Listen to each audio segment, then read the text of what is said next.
to Between the Covers, the show for readers and writers and lovers of books. I'm Stephanie, and I'm a publisher at Red Penguin Books, where we publish books of all types and genres. So if you have a book in your head, files all ready to go, or maybe even 400 sheets of loose leaf shoved in a drawer. And yes, at least once a month, I get an envelope filled with loose leaf. It does happen. Visit us. Well, Visit us at redpenguinbooks.com and unleash your inner author. I'm so delighted to be joined by two authors who have undoubtedly unleashed themselves. John Cronshaw is the author of Dawn of Assassins, book one of his Assassins fantasy series, but also the author of dozens of other books that you'll be hearing all about. And our second guest, Gabriella Balcom, is the author of On the Wings of Ideas, a collection of short stories. But first, we're going to meet John Cronshaw, the author of Dawn of Assassins. And he writes, two friends, a master assassin, one deadly choice. Fedor and Leave are thieves, not killers. They lead a desperate life in the tunnels of Nordstrom, cunning and stealing to build their next meal. But when an assassin recruits them against their will, they are forced into a life they do not want and cannot escape. If they leave, they will die. But if they stay, they must kill. Can they survive the master's relentless evaluation? Is loyalty stronger than the will to live? Will their friendship last the ordeal? From the best-selling author of The Ravenglass Chronicles comes a new, thrilling adventure featuring a new cast of unforgettable characters. Start reading today because these unlikely heroes have a story you won't be able to put down. Please meet our author, John Cronshaw. Thanks so much for joining me. Hey, great to be here. Oh, great to have you too. And that's a bit of a nightmare, isn't it? Kill or be killed. Woof. Yeah, that's what I wanted. I wanted it to be really harsh and horrible, and I do put my characters through hell. So That's hell, all right. My gosh, you must not like them too much. That's all I can say. So tell us a little bit about how you got your start in writing, and then we'll talk about this book. oh wow, I think I've always considered myself a writer. I mean, when I was growing up as a kid, I was always writing stories, writing poems, writing music lyrics. Used to write screenplays and what was it? Basically parodies. I don't know if you get it in the States, but a show called The Magic Roundabout. I used to write parodies of that when I was a kid, and yeah, so I've always been writing, and then did kind of academic writing and journalism. So I've always been a writer. And then I think it was in about 2015 when I decided to take this seriously as, you know, what I really wanted to do is write the fiction. So that's what I've been doing. Wow. And you took the plunge and stopped writing for others and write your own books. And now you're a full-time author. You're living Yes. the dream. Kind of. Okay. You got to explain the kind. All right. Well, I think it's a bit of a double-edged sword, isn't it? Because, okay, I've got the honor, the privilege of being able to, I mean, it does feel a little bit like a scam sometimes, where I am plopping stuff out of my imagination onto a page and then people pay for it. And that's amazing. But I have to pay my bills with this, and I have to do marketing, and I have to make sure that I don't kind of veer too much off into the imaginary realms and create stuff that people don't want to buy.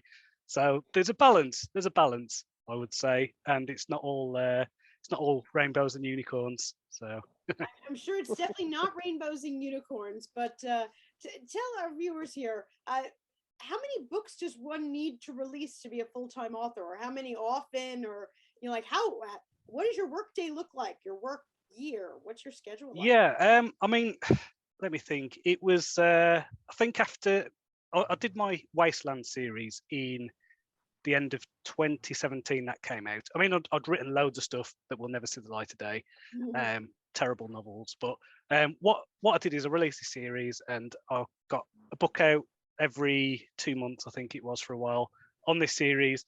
And it was like, I released the first book and it did well. It was really nice. Then the second book came out and it was like, wow, this is doing a lot better.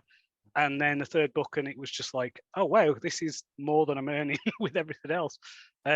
So that was nice, and so I've been basically doing it since. And I pulled away from doing my freelance journalism stuff in early 2018, and then it's just, I think the thing to being full time is about finding the right readers and consistently kind of getting them to look at your stuff. And I do that. I mean, I've got quite a few books that I give away for free. So I've got prequels to all my series. So I want people, on my mailing list getting into my stories, and then when stuff comes out, they can read it. So that's kind of my main thing. In terms of what my kind of writing days look like, I'm still getting into a rhythm after all this time. Like my days are pretty structured. Like I start work usually. I do just solid writing usually between 10 and 3, something like that. So kind of fitting it around my son's school. And then, yeah, in terms of like, I wish I was more kind of consistent with my releases and genre and all the things that people advise you. But, I've done a big series of novellas where books came out every 6 weeks. And then I'm doing novels now, and the book I'm on is taking me 6 months. So it's just, it depends. It really does. And I wish I was more consistent, more quick. There's so many authors I hear about who can, knock out a book a month, and I'm not that. But I try and get stuff out there, and I'm sure there's people listening now who are like, I don't know how John does it. So I know that I'm probably somewhere in the middle of the productivity spectrum. So I get that. Let me ask you, since you do have, you have responsibilities. Obviously, you mentioned you have a young child, so you actually have to sell those books. I mean, that's a thing. You have to sell those books. Did you ever have that moment of wanting to go someplace with a character or with a book and thinking, not sure that my audience is going to go for that? Does that happen? Kind of. I mean, I did that. I did that with 2 books, and they're my worst selling books. So yeah, there was, because basically, I mean, I'm registered blind. I've got about 5% vision in my right eye, and my left eye is just shut. And so I wanted to do some books that were about disability and kind of a bit of personal therapy for myself, trying to come to terms with going blind and all that stuff. So I did a pair of YA books that are about that, and they're also a bit like, I don't know if you're familiar with Ready Player One, which is like set in a virtual video game world kind of thing. So it's kind of half in the real world, half in this virtual world. And yeah, that was like the hardest book to write, just because of it being so emotional and raw and all that kind of stuff. And it's also really difficult to market, because I'm not sure how big the market is for people who are going blind. And it's a bit of a weird one, but I kind of felt that I had to do it. It was like a book for me, and then I wrote the sequel as well. So yeah, made the same mistake twice, let's say. Gotcha. So tell us a little bit about the Assassins series. How did this all come to you? How long is this series going to be? Did you plan it in advance, or you're just going to kind of see where it goes? Tell us a little bit about that. Yeah, so this one was, I think, because I'd written this Ravenglass Chronicles series, which is this big kind of epic fantasy, 21 novellas, and there's a book in that called The Moon, which is quite near the end. And this was like a really dark story, because all of the episodes of the Ravenglass Chronicles are inspired by a card in the Tarot's major arcana. And so there's one called The Moon, and this is like, really dark. It's, if you look at like the hero's journey, that kind of thing, it's like, this is the dark night of the soul. This is where everything's going wrong. And so my character at that point in the story was kind of tempted by becoming an assassin, and was very close to actually killing someone. And what I wanted to do was go, okay, this setting, this town, is like a really gritty place that I can't really go into in this book. So I go into it in this new series, and I basically wanted to do a fantasy version of Oliver Twist, but much darker. Ooh. So I got a character who was a shoeshine boy, gets recruited by a gang of thieves. That's in the prequel story, and then this first one, it's just, I get the characters' voices in my head, and it kind of goes from there. In terms of planning, like I plan all my books, I outline them, and then I'll write chapter 1, and the outline is out the window. Everything's changed, so I don't know. It's really weird. It's like this book I'm on at the moment, which is the follow-up to Dawn of Assassins. I've been on it for 6 months, and it's like that, just such a difficult story because there's so many moving parts, and it's like the most intricately kind of plotted one I've done, and the outline of that just keeps shifting and changing and evolving, and I kind of respond to the characters, and sometimes they don't want to do what I want to do. So yeah, it's just kind of following that and seeing where it goes. So yeah, I don't know. With this series, it's going to be at least 3 books, but I like the idea of having a series where if I want to, I can go back to it and add more books, and or not. It's a satisfying story. So if it works well, then I'll carry on. If it doesn't, I've got more books in me. So that's all right. Now, is this the same world as the Ravenglass, the novella series, or a different world? same world. Yeah, same world. So my plan, if I could stick to it and I can kind of stop the muse from badgering me, is all of my stories from this point forward are going to be set in that same universe. So what this means is I've basically built a fantasy world, but I could tell Stone Age fantasy. I could even go as far as, space fantasy if I want to. So I've got this whole thing, but it's all set within this magic system and this world and all that stuff. And there's wyverns.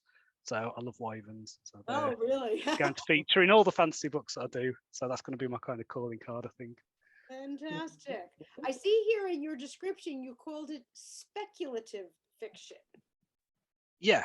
Can yeah. you, talk about speculative fiction? Yeah, I mean, speculative fiction is just a kind of umbrella term for sci-fi, fantasy. So it's basically what if questions, I suppose. So if you were to go, what if, there were to be a big pandemic, what would happen then? We've seen that. You don't need to write any more speculative fiction. Yeah, but what if an assassin could cut through the rift of space and go into another dimension? Like, what if a ship could control a hive mind of its crew? Those kind of questions. So Gotcha. once you've got that, that's like the seed of a story or something like that. So that's why it's speculative, because it's kind of, you're speculating on questions, asking what if, and then see whether the story's got legs, as it were, or wings in the case of wyverns. You've written a couple of non-fiction books, including, podcasting for authors and such like that. Oh yeah. How does that go for you when you're writing non-fiction as opposed to the fantasy? So much easier. So much easier. Like, really, I should write non-fiction. That should be what I do, because I find it easy. It's, like what was it? I wrote the first draft of my Finish Your First Novel book in a day. And it's just, that shouldn't happen. That's like amazing. But I think it's just because it's stuff I know. It's out my head. It's like doing the journalism. It's just, you're sitting at a keyboard, hammering it out, and then it's done. I mean, obviously, it's a first draft, so it needs a lot of work and expanding, but I got the core of a book in a day, and usually this takes me months. So yeah, the non-fiction stuff, it doesn't sell for me. I don't know why. I mean, I think it's competitive. There's a lot of people writing that stuff. But one of the podcasting book, I think I released that. It ended up being about a week before Joanna Penn did her big audio for authors, so I think I missed the kind of thing on that, really. So yeah, that was a shame, but yeah. Yeah, so timing is indeed everything, isn't it? Yeah. So yeah, I mean, I think, to be honest, they were me procrastinating on a fiction project. So it was like busy work. It felt like I was doing stuff, but at least it was producing something. I mean, that's being honest that you were procrastinating on fiction work. Would you ever consider writing fiction that wasn't in that world or even in that genre? Would you want to do something different, or you're like, just, I'm doing it, I'm loving it, it's good? Yeah, I really like the world, and what I want to do is think of this beyond the books. Like, I'm really inspired by stuff like what the Games Workshop do, what Michael Anderle does, which is he's got a playground for people to play in, other authors to write in, I like that. I also like the idea of potential tie-ins with video games or movies or games or animations or other forms of storytelling as well. So if I could build this world, establish this world, that's kind of how I'm going to do that. And like, I'd love to write space opera. I'd love to write more post-apocalyptic stuff, but it's not good because I think every time I switch genre, it feels like I've got to restart and reboot. And like even my most diehard fantasy readers aren't necessarily going to read my post-apocalyptic books, even though same writer, probably similar storytelling, similar voice, but there's no wyverns, so Hey, if there's no wyverns, what's the point? exactly. I get that. So what's next? What are you working on now? You're working on book 2 of the Yeah, so what I've done is I've basically tricked myself into carrying on with Trial of Thieves. So this is a book that's been a bit of a love-hate relationship. Like, as I say, I started it in September last year, and I've had a few kind of moments where I'm just like, I hate this book. I hate this so much. I just don't like it anymore. And I've gone back, revisited the outline, and then go, oh no, it's actually all right. It's fine. So I've had a few like crisis moments with this second book. So what I've been doing is I've said to myself, right, you can write the first draft of this new book, which is called Ravenglass Legends, which is like another series. You could write that in the afternoons if you get your words down for this book. So I'm allowed to like do the one that's like the really exciting, musy kind of project, and then there's this one which is this is the thing. I read it back and it's fine. It's like it does everything I want, and I'll laugh at my own jokes, which I don't know if that's always a good thing, but so that's okay. And then I'm also doing it's a bit of a non-fiction podcasty project which is called Indie Author Mastermind, which is, as I say, I've been doing this since 2018, and I think there's just a lot of people out there selling snake oil, and a lot of indie authors are being given bad information or being charged a lot for information that's out there for free. So I'm just trying to give something back, and I've got a YouTube channel and podcast, which is about that. So I'm spending about 20% of my time now working on that and building that brand. So good for you. that's also exciting. So I love you supporting other authors. That's fantastic. Yes, it is. So much for doing that. Well, our next guest today, Gabriella Balcom, is the author of On the Wings of Ideas, a collection of short stories. And she writes, some authors have a range so wide and a scope so varied that it's difficult to pin them down with a few words. Best-selling author Gabriella Balcom can write science fiction, fantasy, children's literature, literary fiction, poetry, horror, humor, romance, and more. And you'll find all of the above in this eclectic collection of tales, including the award-winning Mouses and Rats Caught Real Cheap, and the story None or Not, featured in Clarendon House Publications' special Gold Anthology, which presented the best short stories of 2017 and 2018. Please welcome author Gabriella Balcom. So nice to have you. Oh, thank you so much. I'm very glad to be here. Oh, so nice to have you here. So tell us how you got your start in writing. Okay. Similarly to John, I've written my entire life. My mother was an elementary teacher and kind of taught me what writing, reading when I was very young, like when I was 1. So I was writing stories, writing poems. I also did screenplays in school. My grade or other grades would act out the plays I wrote. I wrote music. In fact, I wrote music more than anything else. And words were constantly pouring out of me. And I had notebook after notebook of ideas or titles or just all kinds of that stuff. Now, when I went off to college, though, I was super busy, multiple jobs, then marriage and children, later on divorce and single parenthood. And so I stopped writing for years, but it was just killing me. Ideas were just floating through my head. And finally, when I started writing again around 2012, 2013, words just poured out of me. I mean, I couldn't hold them back. They were just whoosh.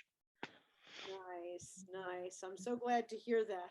And I'm so glad to hear you finally found the time. Yeah. Time has always been one of the hardest things. It still is now. Mhm. Oh, I'm sure it is. I'm sure it is because time is definitely the hardest thing for all of us, isn't it? So the words True. just kept flowing out. Now, besides writing short stories, and I love short form because Mhm. it gets you in so many ways is harder to write the long form because you don't have words to mince. You're in and you're out. What's your favorite short form to write in? Is it poetry? Is it prose? What do you enjoy the most? Actually, and I know this is going to sound wishy-washy, but it's hard to answer that because I like all of them. I mean, I primarily write short stories and novels, but Okay. I switch. It just depends on what floats into my mind. It might be a poem, it might be a drabble, it might be the start of a novel, it might be a novelette. For example, right now I'm working on a fantasy series based around the kingdom of Agranor, an entirely separate world outside of the world we know. I've written three of the novellas. I'm on the third, excuse me, I'm on the fourth now. I'll have a fifth or sixth coming. So again, it depends. I because ideas pour into my mind all the time.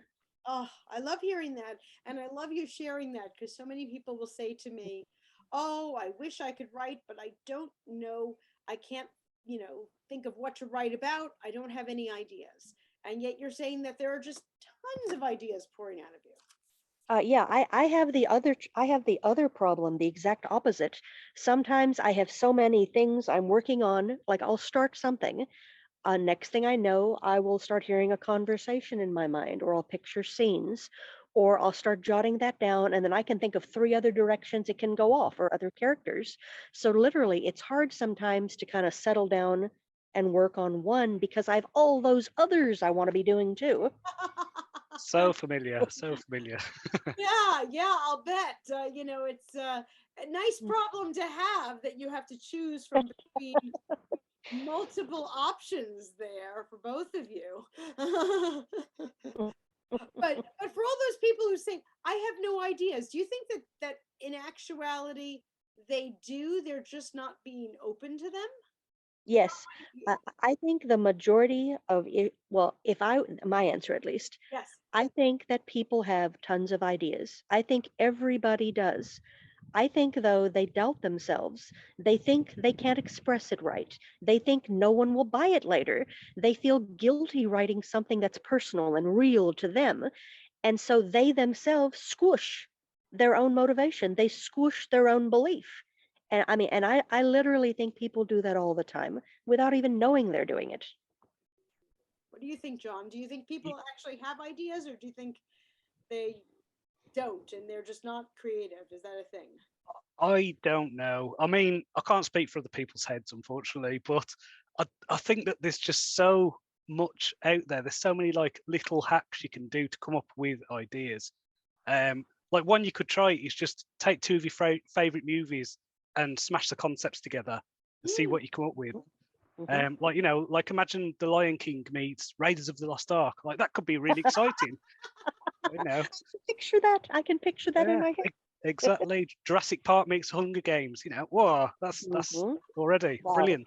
So Wow. little Hmm. things like that, where as soon as you get those kind of high concept things, little ideas, I think you can just start thinking about, well, who's going to be in this? What's going to happen? Why has it happened? Just start. It's all those what if questions and asking, what if this happened? Wouldn't this be cool? Like I think that is like my biggest question is like, how can I make this cooler? So I Hmm. I love that you Hmm. mentioned it with what if, because you had mentioned what if earlier with your book genre, and now great spark just in case someone actually thinks I don't have any ideas. Start with, well, what if this? What if that? What if this pen could talk? What if Hmm. you know Hmm. just about anything under the sun could be the seed of a book, of a story. And I would add yeah, to that, not only be willing to try, but be willing to believe in yourself. I mean, what can it possibly hurt? Take the time, take a chance, put some time into it. And I think authors would amaze themselves. Yeah, I think that you're right. I think that we need to believe in ourselves. And that's probably one of the first steps to becoming an author is to believe that what you're putting on the page is worth reading? Do you always Hmm. feel like what you put out there is worth reading, or do you sometimes worry that the reviews? What do you think, Gabriella? Oh, I never even think about that, truthfully. I mean, so far I've had only, I guess, one bad review. Somebody went through and just clicked, I think, like maybe a 2 star on something without any comments. But Oh, I hardly ever, I mean, I hardly ever think about that. The person that I write for primarily is myself. And I know that's probably something I need to work on because we're supposed to also think about what do the readers want? What do they like? and and I don't. I mean, literally, I am more into writing it for myself, how I feel about it, and because of that, I mean, I love my stories. I kind of touch myself sometimes when I go back. Now, sure, I believe I can improve them, I can make them better, and I cringe sometimes when I look at some of my earliest writing. But other than that, I don't spend a lot of time kind of worrying about the reception, more about, getting it out there. all right, John. What about you? Does it bother you? Do you think about what those readers want? Um, I do. I think about what the readers want because I think I got the um, writing for me out of my system in a way. It's like I look at I don't know. It's almost like I see myself almost as an entertainer when I'm writing. Like I want people to have a great experience, and that's what I'm selling. And when they come away from a box, I want them to think, "Oh, really glad I read that. That was great." Mhm. And sometimes that means like looking like when I started my post-apocalyptic series. Like before I wrote the first page, I looked at loads of post-apocalyptic books. I mean, I'd read them anyway, but I looked at the reviews and things like that to kind of get a feel for what people wanted, what people hated. Like I knew that I had to get my guns right because that would hit me in the reviews for post-apocalyptic stuff. And for someone based in the UK where we don't really have guns, that was Mhm. an extra challenge and meant my YouTube algorithm went a bit messed up for a while when I was looking at all videos about Understood. how to do gun stuff. So yeah, interesting. No, I totally get what you said about you kind of used to write for yourself, but now, especially since you moved into being a full-time author, you do have to think about those readers since you are marketing to those readers. But I would hope for all writers that you get to write for you, even if that's Mhm. not necessarily the published stuff. Um, but you Mhm. started writing because you love to write Mm. and you just to, you know, but I'm sure that there are times that you don't love to write. Uh, Tell me a little bit, John, what do you do if you know I really need to write? I need to get this book out and I have been procrastinating. What's going to help you? Is it scenery? Is it music that you play? Is it waking up in Mm. the middle of the night and doing it? What would force you to get it done, shall we say? Okay, well, I think we all learnt a lot about ourselves during the pandemic, didn't we? And one Yes. of the things I learnt about myself was I love to go out and I love to explore places and be with people and dance and go to concerts and all that lovely stuff, Mhm. cinema, and all that was gone. And I think when was it? It was the end of 2021. Yeah, about October 2021. I felt like I was just running on fumes. Like I felt like I was just couldn't get the words out, and there was like a really small gap in the travel restrictions being lifted. So I went with my mother, took her to Egypt for 2 weeks, Ooh. and that has just refilled that creative well. It's amazing. Oh, Oh so my Ivy so is I so wonderful. I need to travel. I need to go and have a look at some tombs. I need to go God. through Oh, castles and that kind of thing. See Mm. history, get ideas, go in museums, dance around a bit, listen to loud music. All that stuff. oh, fabulous. I'm a huge traveler, so I am all for go someplace when you want to get inspired. Gabriella, Mhm. what about you? What's going to get those creative juices going for you if you're hitting a rock wall?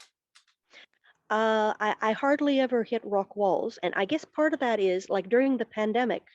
I wanted to stay home. Oh, so badly. I wanted to stay home and feel I could be kind of safer because the spread was so rapid in certain areas, especially like in Texas where I live. Some areas, some of the bigger towns near me. But I worked. I mean, I'm a social worker and I work full time. Well, I work more than full time. I work like 50, 60 hours a week and then I write around that in my free time.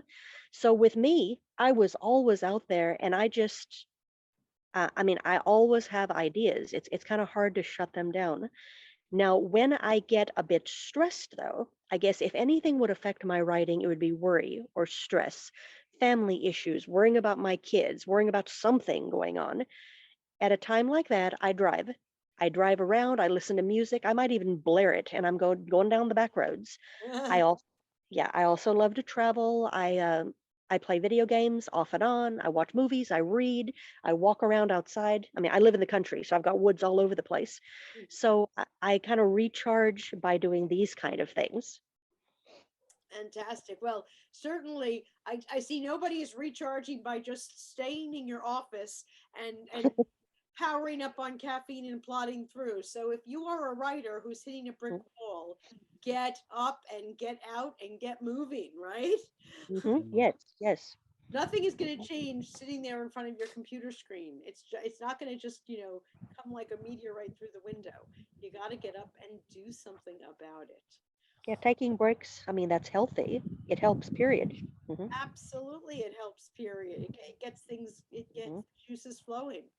So the next project that you're working on, I know that John is working on, well, book two of the Assassins fantasy series. How's that going, John? Is it going smoothly or This we is the one I've been on since September, so it's not that? I've got the first draft done now, and I'm about 16. I think I got to about 16,000 words into the kind of final draft of it today. So Okay. it's getting there. I do like a bit of a cycling method where I go over it about 2 or 3 times and tighten everything up and get rid of all the others and justs and kill as many adverbs as I can and yeah. So what's your target for release for that new book? I'm aiming. Well, I've got a big release coming in June, which is like all of my Ravenglass Chronicles in one big box set, and I'm looking at probably September, October time for this one, because I like to kind of have stuff, maybe quarterly if I can. Fantastic. Yeah, so we'll Fantastic. see. Gabriella, how about you? What are you working on right now?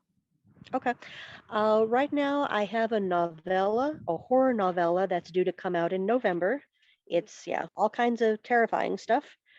Then the fantasy series that I'm working on now, like I said, 3 of the novellas are done. I'm working on the 4th now. The 5th hopefully will be done within the next couple months. I have to put some time into finding somebody to design covers, somebody to do formatting for the ebooks for Amazon, the whole 9 yards, because this will be the first time I'm really putting or self-publishing myself. Now the horror one though, the horror one is coming through Jason Dark Myth Publications, and those are definite.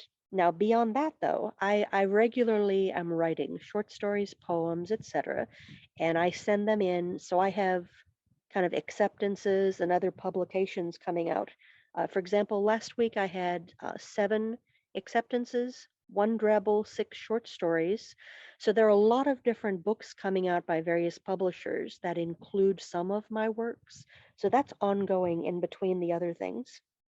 Fantastic, fantastic. I love that because it keeps you moving forward. And if you're getting Yes. published in short form, Hmm. it's not like just this giant novel hanging over your head all the time. True, true. Yes, madam. Absolutely. Well, Hmm. sounds exciting. It sounds like there's more stuff coming out here on the docket. Um, I want to Hmm. remind all of our viewers of your books, and if you could give us a little key in as to if I were buying your book today as a gift for somebody, who should I be buying it for? So, John, let's talk about Dawn of Assassins. Who on my gift list should I be getting this for? Can you describe the best people Um, for this? I think the best people to buy this book are probably, how would you describe them? Maybe like Dungeons and Dragons fans. Mhm. Maybe in their 30s. Maybe they've got big beards. Uh, don't want to make any stereotypes or anything, but something like that. I actually have people on my list who are fitting this to a T, so this is perfect. Well, this will be for them. Yeah, I suppose it's people who are into banter and kind of the flip between the light and the dark. Because obviously you've got the gritty assassin kind of stuff, but then there's a lot of humor as well. I love humor. I'm so glad. Yeah. I'm glad to hear that there's humor in the book, because I was a little terrified to hear, kill or be killed, but now there's humor. I'm all about it. Yeah, and I think that just makes the terrifying stuff even more terrifying. Fantastic. Well, you literally just described 3 people I know, so consider it done. I love that. Fantastic. And Gabriella, who on my list should I be buying On the Wings of Ideas for? Describe that. Okay. All right, On the Wings of Ideas would be perfect for people who love fantasy, people who love horror, people who love romance. I mean, literally, that book kind of swings over a wide range of genres. It's also for people who want to know a little bit more about their characters, to know what is motivating them, where they're coming from. And I believe if individuals want something that will terrify them, on the other hand, something that will make them cry, I think that would be perfect, at least as far as that book. Now, my other books, like The Return is sci-fi. This is for people who want to know about the medical future, all the things that can happen behind the scenes against people's will, the kind of things that are illegal in the world. It would be perfect for them. Uh, my book Worth Waiting For, that is romance for elderly couples, showing that love is still available and love is still possible when a person is beyond their 50s. That would be good for them. So again, just a wide variety of people, I think, would enjoy my stories. Fantastic. I'm so glad you mentioned that, because, we want our viewers to be readers and grab a copy of your books. And we also want them to be writers, and you've been unbelievably Yes. inspirational. Just one final word of a tip, shall we say. Gabriella, we'll start with you. Hmm. If you were going Okay. to suggest something to our viewers who want to get started writing today and just want to know from an expert here, because you are Okay. a multi-published expert, what are you going to tell them? All right. It's easiest to write about something that you know, something that you love. Don't worry about whether it'll be successful. Don't worry about whether it'll be a bestseller. Just worry about going ahead and getting a few words down on paper. That's all it takes. It's as easy as that. Just put something down there that has meaning for you. And from there, once you see those first words, it'll be easier adding to it. You can do it. We can all do it. So believe in yourself and try, okay? All right, sounds like a good tip. John, what are you going to leave us with to get people motivated? Oh well, I don't know if I can beat what Gabriella just said. That was fantastic. Yeah. Thank you. I mean, for me, it's I think just being aware of story. Story is king. Story is everything. I think there's a lot of emphasis on the rules of writing, and all the rules in writing have been broken and broken well. So even show don't tell. I mean, 100 Years of Solitude is all telling. So every writing rule you hear has been broken well. So just focus on telling a great story, and you're going to do that by telling several bad ones. Fantastic. Well, thank you for setting us up for failure right away. But that's good, because that excuses people. It makes them realize the first thing you write is not generally going to be the best thing you write, is it? So True. start writing immediately and get those bad ones out of the way so you can get to the good ones.